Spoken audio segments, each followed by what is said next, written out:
OBC 27% आरक्षण पर निर्णय। ईडब्ल्यूएस और अन्य आरक्षण मापदंडों की असमानताएं समाप्त को लेकर प्रेस वार्ता की गई। भोपाल परशुराम सेवा संगठन मध्य प्रदेश के प्रदेश अध्यक्ष सुनील पांडेय, श्री राजपूत करणी सेना के प्रदेश अध्यक्ष सहेंद्र सिंह दीक्षित, प्रदेश प्रवक्ता किरण सिंह राठौर ने पत्रकार वार्ता में बताया कि कवच देश सरकार द्वारा भावनीय उच्च न्यायालय जबलपुर द्वारा दिनांक 4 मई 2022 की अंतरिम रोक को हटाने हेतु सुप्रीम कोर्ट में याचिका दी गई है, जिसकी सुनवाई माननीय उच्चतम न्यायालय नई दिल्ली में दिनांक 24 अगस्त 2025 फिर 12 अगस्त की सुनवाई में यह निर्णय लिया गया कि सुप्रीम कोर्ट 23 सितंबर 2008 से प्रतिदिन सुनवाई करेगा।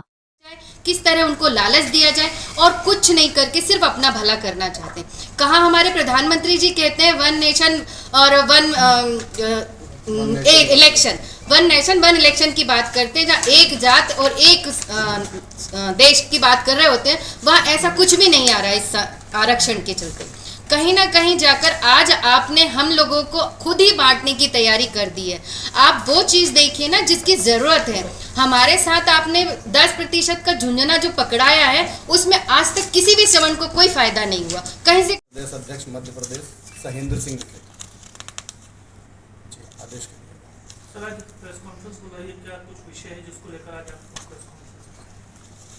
देखिए, आप लोग देख रहे हैं कि बाबा साहब अम्बेडकर जी ने एक समानता लाने के लिए 10 साल के लिए आरक्षण लागू किया था और ये कहा था कि ये जो आरक्षण मैं दे रहा हूँ ये देश को सामान्य स्थिति में लाने के लिए दे रहा हूँ। उन्होंने ये नहीं कहा था कि इसको आप वोट बैंक की राजनीति बना लो, आज पक्ष हो या विपक्ष हो, आप दोनों को देखिए, वो सिर्फ और सिर्फ राजनीति के चक्कर में इस आरक्षण को बढ़ाते ही जा रहे। कब तक भाई, कब तक ऐसे ही इस मध्य प्रदेश के श्रवण समाज को आप लोग नीचे ले जाने में, गर्द में ले जाने की कोशिश करोगे? कब तक दबाओगे? आज आप देखिए ये 27% का जो मामला चल रहा है, आप समझिए इस चीज को कि क्या श्रवण वर्ग के बच्चों को अधिकार नहीं है? एक 96% लाने वाले व्यक्ति को कहते हो कि 97 का कटआउट है और एक 37% वाले को उठा के दे देते हो नौकरी के लिए, भैया तेरी नौकरी लग गई। आप समझिए, जिनके परिवार में ऑलरेडी एक बार आरक्षण का लाभ मिल चुका है, क्या उन्हें आवश्यकता है आरक्षण की? कहीं से कहीं तक नहीं है। जो कलेक्टर का लड़का है, जो तहसीलदार का लड़का है, जिनके भी घर परिवार से एक व्यक्ति सरकारी नौकरी में है, क्या उनमें से किसी को भी आरक्षण की जरूरत है?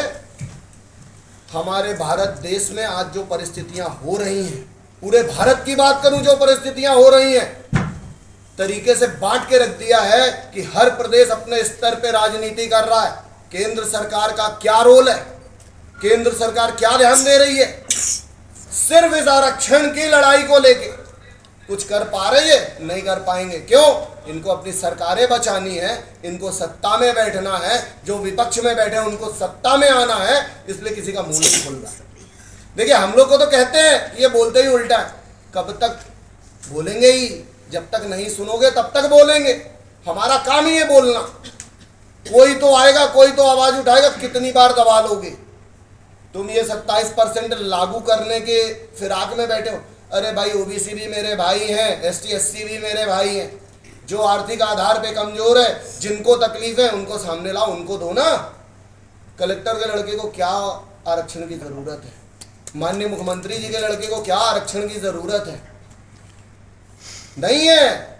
उमन सिंघार जी, दादा भाई ने भी कहा, उमन सिंघार के बच्चे को क्या जरूरत है आरक्षण की? विपक्ष में बैठे हैं, बड़े नेता हैं, हर तरीके से सक्षम है।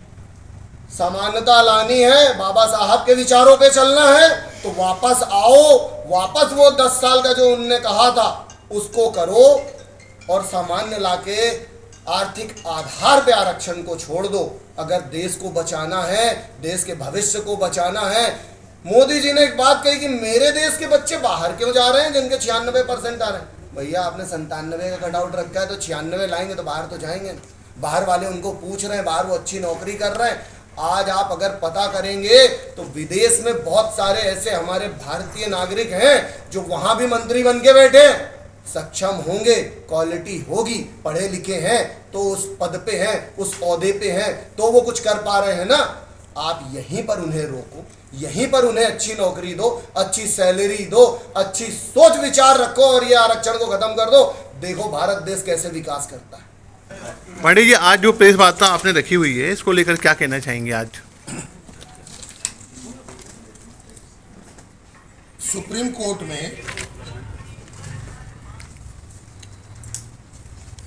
27% पर लगी रोक हटाने के लिए जो 23 तारीख से नियमित सुनवाई शुरू हो रही है, उसके संबंध में हाल ही में प्रदेश के मुखिया ने विपक्ष के साथ एक बैठक करके एक सहमति पत्र, संकल्प पत्र जारी किया और उसमें ये संकल्प लिया गया सारे राजनीतिक दलों के इसने कि हम इस 27% पर लगी रोक हटाने के लिए सुप्रीम कोर्ट में सहमति देंगे। इसका तात्पर्य ये है कि मध्य प्रदेश का सवर्ण, मध्य प्रदेश में जो सवर्ण हमारे छात्र छात्राएं हैं, जो सवर्ण बच्चे यूपीएससी और दीगर परीक्षाओं में पार्टिसिपेट कर रहे हैं या कर चुके हैं, उनका भविष्य का क्या? इसके लिए भी एक सर्वदलीय बैठक माननीय मुख्यमंत्री जी को बुलानी चाहिए और उस बात को, हमारी इस मांग को स्पष्ट करना चाहिए। हमारे साथ हमारी करणी सेना के प्रदेश अध्यक्ष सम्मानीय सहेंद्र सिंह दीक्षित जी भी हैं और प्रदेश प्रवक्ता बहन किरण सिंह जी राठौड़ भी हैं। और भी सामाजिक संगठनों से निरंतर चर्चा चल रही है और इस मांग को हम विनम्रता के साथ माननीय मुख्यमंत्री जी के समक्ष रखना चाहते हैं कि यदि एक सर्वदलीय बैठक ओबीसी आरक्षण के लिए की रोक हटाने के लिए बुलाई जा सकती है, तो प्रदेश के सवर्ण छात्र छात्राओं, उनके परिवारों के लिए भी कम से कम उनके भविष्य के लिए किसी योजना के लिए एक सर्वदलीय बैठक बुलाने का कि मेहरबानी करें, कृपा करें और ये स्पष्ट करें कि इन सवर्णों का, के बच्चों का भविष्य क्या होने वाला है। मुझे व्यक्तिगत रूप से ये लगता है कि सरकार को और विपक्ष को, दोनों को किसी भी तरीके से इस आरक्षण से कोई लेना देना नहीं है। ये सिर्फ राजनीतिक वोट के लिए बुलाई जा रही का कार्यक्रम है। श्री उमंग सिंगार के परिवार को आरक्षण मिले, कहां तक जायज है? श्री माननीय मुख्यमंत्री जी के जिस समाज से आते हैं, उनके परिवार को आरक्षण मिले, ये कहां तक जायज है? आईएएस आईपीएस जो उच्च पदों पर बैठे हुए हैं, उनके परिवार के बच्चों को आरक्षण मिले, ये कहां तक जायज है? मेरा अनुरोध है कि इस विषय पर सरकार ईडब्ल्यूएस के मापदंडों को अन्य समाजों को जो आरक्षण दिया गया है उस पर लागू किया जाए, हमारा पक्ष सुना जाए और उसके बाद इस पर कोई निर्णय दिया जाए। मानिए हमारे सुप्रीम कोर्ट में 27% पर लगी रोक हटाने के लिए जो 23 तारीख से नियमित सुनवाई शुरू हो रही है, उसके संबंध में हाल ही में प्रदेश के मुखिया ने विपक्ष के साथ एक बैठक करके एक सहमति पत्र, संकल्प पत्र जारी किया और उसमें ये संकल्प लिया गया सारे राजनीतिक दलों के इसने कि हम इस 27% पर लगी रोक हटाने के लिए सुप्रीम कोर्ट में सहमति देंगे। इसका तात्पर्य ये है कि मध्य प्रदेश का सवर्ण,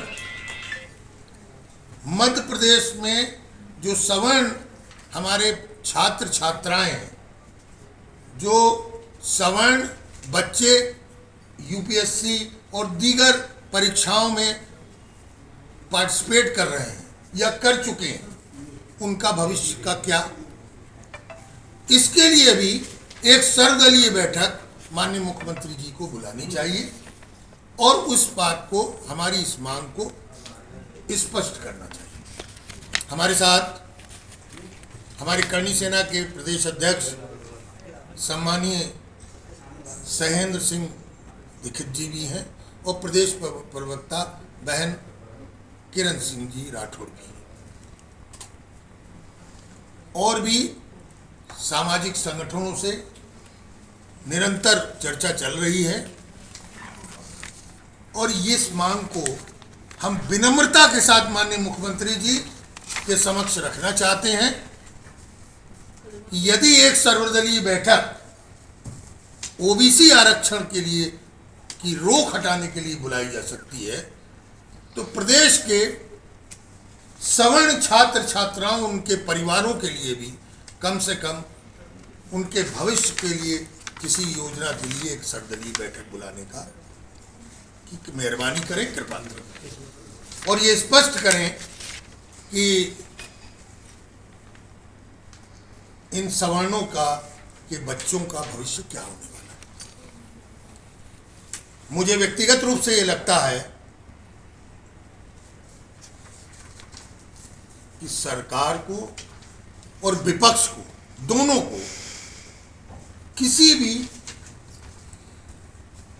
तरीके से इस आरक्षण से कोई लेना देना नहीं है। ये सिर्फ राजनीतिक वोट के लिए बुलाई जा रही का कार्यक्रम है। श्री उमंग सिंघार के परिवार को आरक्षण मिले, कहां तक जायज है? श्री माननीय मुख्यमंत्री जी के जिस समाज से आते हैं, उनके परिवार को आरक्षण मिले, ये कहां तक जायज है? आईएएस आईपीएस जो उच्च पदों पर बैठे हुए हैं, उनके परिवार के बच्चों को आरक्षण मिले, ये कहां तक जायज है? मेरा अनुरोध है कि इस विषय पर सरकार ईडब्ल्यूएस के मापदंडों को अन्य समाजों को जो आरक्षण दिया गया है उस पर लागू किया जाए, हमारा पक्ष सुना जाए और उसके बाद इस पर कोई निर्णय दिया जाए। मानिए हमारे